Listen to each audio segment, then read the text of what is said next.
A'udzubillahi minasyaitonirrajim. Bismillahirrahmanirrahim. Assalamualaikum warahmatullahi wabarakatuh. Sehat semuanya? Sehat ya? Ketemu lagi dengan saya. Jangan bosan-bosan. Hari ini kita ada dua mapel. Ya, mapel Siroh dan KMD. Jangan bosan. Hilangkan rasa bosan. Saya harap kalian semuanya sehat jasmani maupun rohaninya, sehat fisiknya, sehat psikisnya, sehat semuanya sehat, hatinya juga sehat. Ya, tidak hanya fisik boleh sehat, tapi kalau hati sehat, pikiran buruk, kacau hidup ini. Jadi saya harap fisiknya sehat, hatinya sehat, pikirannya sehat, psikisnya sehat, jiwanya juga sehat. Tanda-tanda fisik sehat, jiwa sehat, semua sehat itu adalah mengikuti semua kegiatan sekolah dengan semangat. Ya, saya sendiri sekarang ini pembukaan semuanya sama, kelas 7, kelas 8, kelas 9 sama pembukaannya. Ya, saya berharap kalian semuanya sehat. Fisiknya, psikisnya, hatinya, pikirannya semuanya sehat. Cirinya apa? Yaitu mengikuti kegiatan dengan semangat gitu loh. Belajar dengan kondisi apapun ya semangat, itu namanya orang sehat. Kenapa? Karena saya sudah mendeteksi beberapa yang harusnya mengumpulkan tugas itu tidak mengumpulkan tugas. Bahkan kalau yang sementara kan di bahasa Indonesia, bahkan sampai sekarang bulan September, tugas dari bulan Juli ada yang tidak dikumpulkan. Saya konfirmasi ke ustazah yang lain, ustaz-ustaz yang lain, ternyata ini juga kosong. Loh, pertanyaannya, kalian sekolah apa enggak? Kan di awal jelaskan bahwa kalian sekolah dari rumah. Ya, sekolah dari rumah. Jadi tetap sekolah. Lalu tugas nggak ada dikumpulkan. Kenapa saya ingatkan begini? Setelah ini dalam waktu dekat mau UTS penilaian. Lah kalau nggak ada tugas, kalian mau apa? Nanti dilihat pasti rapotnya 0. Ya nggak apa-apa sudah. Ya dikonfirmasi nggak dibalas. Itu juga tidak boleh. Adabnya. Ya, adabnya tolong. Kalau di telepon atau di WA ustazah, tolong dibalas. Kami ini bukan siapa-siapa. Kami ini ustaz kalian, orang tua kalian. Ayo coba kalian berada pada posisi saya. Kami gitu.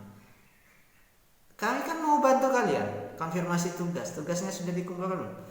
Itu tanya begitu nggak dijawab. Apa berasa? Sudah, itu pembukaannya. Sama ya, kelas 7, 8, 9.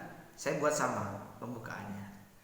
Nah, kita ketemu lagi di pembelajaran. Belum sudah disemeni. Kita bahagia lagi, happy lagi, karena kita akan belajar tentang satu sosok, ya, sosok yang harusnya kita memang cintai, kita idolakan. Ayo, yang sudah salah kiblat idola, siapa seharusnya yang harus kalian idolakan? Ayo berpikir. Siapa kalian? Siapa yang harusnya kalian idolakan? Itu. Saya tidak mau melarang mengidolakan. Seharusnya kita sebagai umat Islam itu harusnya mengidolakan orang yang seperti apa? Itu. Ya, ini juga sama. Kelas 7, kelas 8, kelas 9 saya buat sama. Harusnya idolanya siapa sih? Maksudnya. Ya kalau terlanjur mengidolakan seseorang, sudah berpikir kembali manfaatnya apa gitu buat kalian. Kalian gila, muja-muja sampai luar biasa. Buat apa faedahnya? Nah, kalau kalian belajar ini sirah nabawiyah, belajar tentang kita mengidolakan Nabi Muhammad, ibadah malah. Ibadah loh. Berikut dengan tokoh-tokoh yang lain yang dapat diteladani. Menentukan idola itu harus berani menentukan apa yang bisa kita teladani. yang baik, tidak membela-bela di medsos, juga ikut jadi fans, mentang-mentang fans, nyindir-nyindir haters dan begini. Apa? Buat apa? Pertanyaannya, buat apa? Untuk apa? Oke, sekarang nggak masalah, kalian silakan ngefans, tapi coba mulai dari sekarang, pikir dengan jernih, pikir dengan hati yang bersih. Nambah kalian pintar. Ya pintar paling cuma pengetahuan tentang orang itu saja, yang lain nggak ada. Itu saja ya. Baik, kelas 9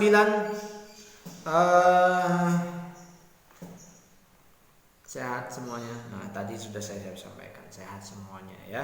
Kita akan lanjutkan pertemuan kita, ini adalah yang ketiga. Kalau kemarin yang kedua kita bahas apa? Masih ingat?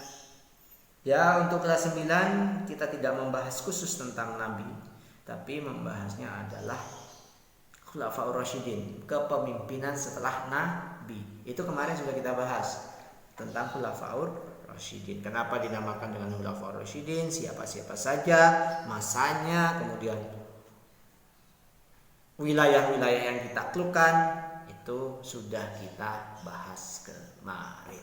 Jika sudah lupa silahkan dicek lagi ya. Nah, kita lanjutkan ke pelajaran kedua, misal bab 2 ya. Nama judulnya adalah Kekhilafahan Abu Bakar Asy-Syiddiq radhiyallahu anhu. Ya, jadi kita masuk ke babnya Kekhilafahan Abu Bakar ya. Abu Bakar Asy-Syiddiq radhiyallahu anhu. Kita mulai bahas nomor 1. Keturunannya. Beliau itu adalah bernama Abdullah putra Abu Quhafah putra Amir. Dengan Nabi Muhammad SAW nasabnya itu berkumpul dalam neneknya yang ke-6, yaitu yang bernama Murrah. Jadi Abu Bakar itu masih senasab dengan Nabi Muhammad SAW. Nah, itu berketemunya pada Murrah ya, nenek ke-6-nya Nabi Muhammad. Itu Abu Bakar. Siapa itu Abu Bakar? Adalah masih sebenarnya namanya beliau, kalau keterangan di sini ya. Beliau itu adalah bernama Abdullah putra Abu Quhafah putra Amir. Dengan Nabi Muhammad nasabnya itu berkumpul di neneknya yang bernama Murrah tadi. Jadi itu Abu Bakar, keturunan siapa? Kemudian kedua, beliau itu dilahirkan sesudah Nabi Muhammad dengan selisih 2 tahun dan beberapa bulan. Berarti kelahiran Abu Bakar itu adalah setelah Nabi Muhammad lahir, selang hanya 2 tahun beberapa bulan.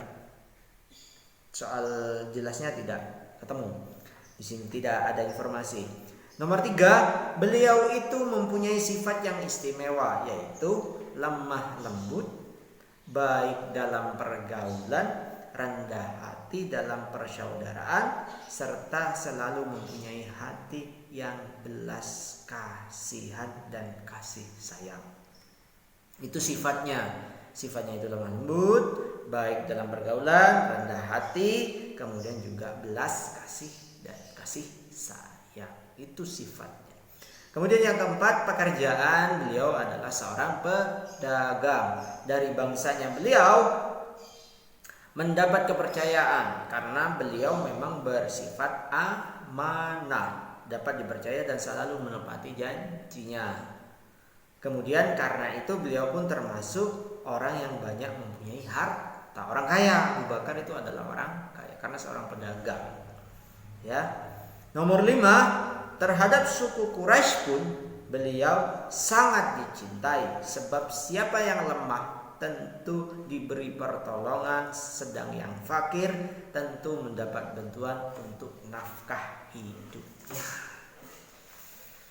Itu tentang Abu Bakar, sekilas tentang bagaimana keturunan siapa, sifatnya bagaimana, ya, lahirnya kapan, sudah jelas tergambar.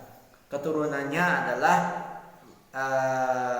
keturunan Abdullah putra Quhafa putra Amir, ya. Dengan Nabi Muhammad SAW nasibnya itu berkumpul pada neneknya yang ke-6 yang bernama Murrah. Kemudian beliau dilahirkan sesudah Nabi, selang 2 tahun beberapa bulan. Beliau juga mempunyai sifat lemah lembut, baik, kemudian rendah hati, belas kasih dan kasih sayang. Pekerjaannya adalah seorang pedagang kaya. Sudah tergambar sosoknya, orangnya bagaimana. Itu ya tentang sosok Abu Bakar. Nah, selanjutnya tugasnya adalah karena di sini ada informasi tentang sifat yang istimewa dari seorang Abu Bakar, yaitu tentang lemah lembut, baik pergaulan dan lain-lain. Yang pertama adalah kalian coba cari informasi tentang apa yang dilakukan oleh Abu Bakar yang menunjukkan sifat tadi, yang menunjukkan sifat lemah lembut, kemudian baik dalam pergaulan, kemudian rendah hati dalam persaudaraan, dan belas kasihan.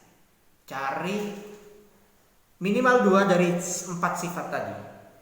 Ya, kalau sudah lupa 4-nya silakan diulang videonya.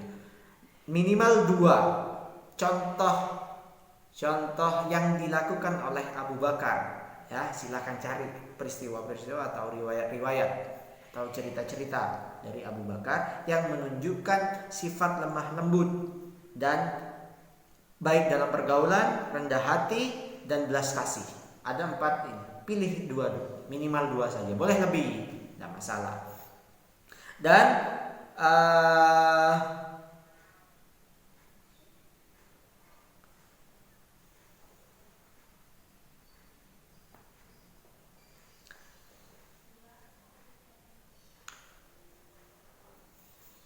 Dan yang terakhir adalah cari, tadi saya bilang kan beliau dilahirkan sesudah Nabi Muhammad lahir 2 tahun setelah itu.